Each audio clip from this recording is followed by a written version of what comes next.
The belief nowadays is that you can actually make money and do good at the same time. So I will give you my money, but I want a portion of those dollars to go into these types of businesses or businesses that are investing with humanity in mind.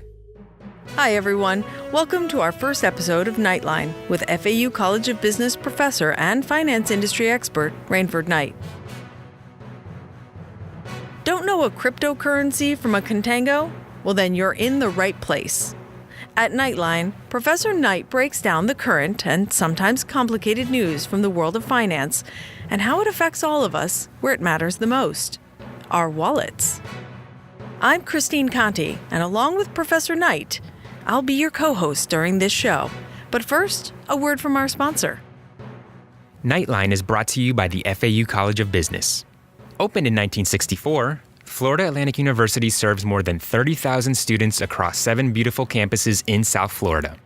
Among FAU's 10 colleges is the College of Business, home to over 8,000 students, 7 departments, and an impressive offering of interdisciplinary and professional development programs taught by the college's world-class faculty.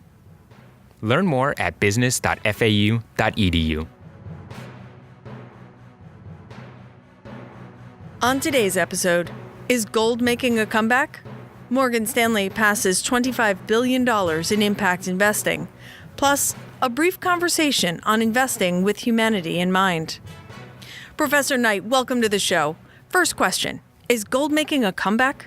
Well, gold will, I think, begin to rise again if you see inflationary pressures around the world starting to be a problem, right? So as inflation grows, that fear of loss in purchasing power is what usually drives people to invest in gold and other hard assets as a hedge.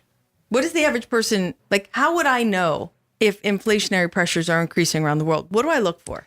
You'd look for your monthly grocery bill going up. Okay, that's right? a good way to tell. Milk, all right, cheese, okay, all those fundamental household items, rice, all that stuff starting to rise. Okay, that would be at the household level. That's where you'd see that. Okay, so your check wouldn't be stretching as far as it used to because things are getting more expensive. Okay, so Professor Knight, I heard that Morgan Stanley just passed $25 billion in impact assets. What does that mean?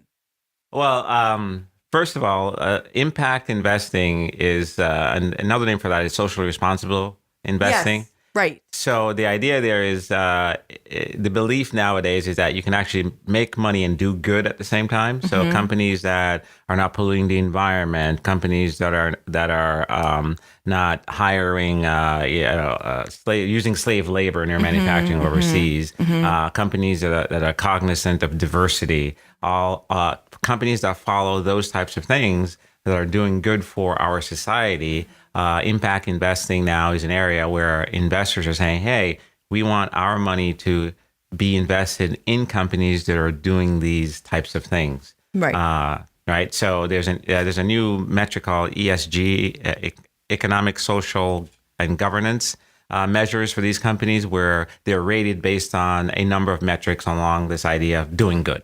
When you say you want to do good with your money, there have to be rules, certain mandates that specify. Correct. You nailed it. And the big institutional investors that are investing in this space and the wealthy families or wealthy individuals are saying, okay, I will give you my money, but I want a portion of those dollars to go into these types of businesses or businesses that are investing with humanity in mind. Got it. Right. Okay. So it could be in the environment. Yeah, it could exactly, be humanity. Exactly. Okay. It's doing good and making money. Although it was previously thought that doing good and making money are opposing forces, in the impact investing world now, there's a convergence between, hey, there are companies that can actually do good and we can actually make a return on our capital. Yeah. At the same time. Right. Right. And so that's the growth. Yeah. And I've read a couple of articles about how difficult it is to actually have your investments in companies that do follow those mandates, but also make money. That's exactly have them right. be profitable investments. That's exactly right. It's challenging. It was a growing area because now people are very concerned about this idea of, how do corporations impact the planet? And if they're impacting the planet in an adverse way, and those that are not, the idea is that, well, that's where I want to put my money because I want to help the planet and humanity and all that kind of stuff. So I think Morgan Stanley was planning to be at somewhere around 10 billion by November, but they've hit 25. The area has exploded, this idea of impact investing. And so now a lot of capital is flowing into those types of investments. If the returns aren't there over time, the money will flow back out. Right. Because the idea is you invest to generate a return that's positive, Obviously. not one that's negative. Right. So, But so far it's looking good, or so far, is this early days? it's looking fantastic in terms of the dollars flowing into that area. And now it's just, how do you find all these businesses? So that's this ESG rating is one way to Right. kind of sift through the pile to see, my company is good in these metrics, or these companies are good based on these metrics. So that's where I want to put my money. Yeah, and it looks like Morgan Stanley's launched a couple of different programs. I know that they have their Investing with Impact Director designation. Right. That's for Morgan Stanley professionals, but they have that Mission Aligned 360 toolkit. Right. And I believe that's supposed to help organizations like develop a roadmap. Exactly.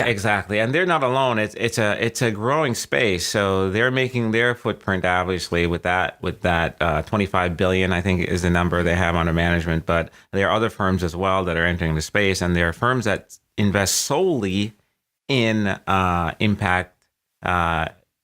Firms that are socially responsible in terms of the way they manage themselves. One of my students from my analyst program is actually working for a fixed income firm that only invest in socially responsible businesses. They're bonds of socially responsible businesses. So it's a large area. Well, this has been really interesting. Thank you for bringing all this to our attention. You're welcome. Let's keep in touch. Sounds great. Nightline is part of the FAU College of Business podcast network. To learn more, visit us at business.fau.edu/podcasts and follow us on Twitter at FAU Nightline.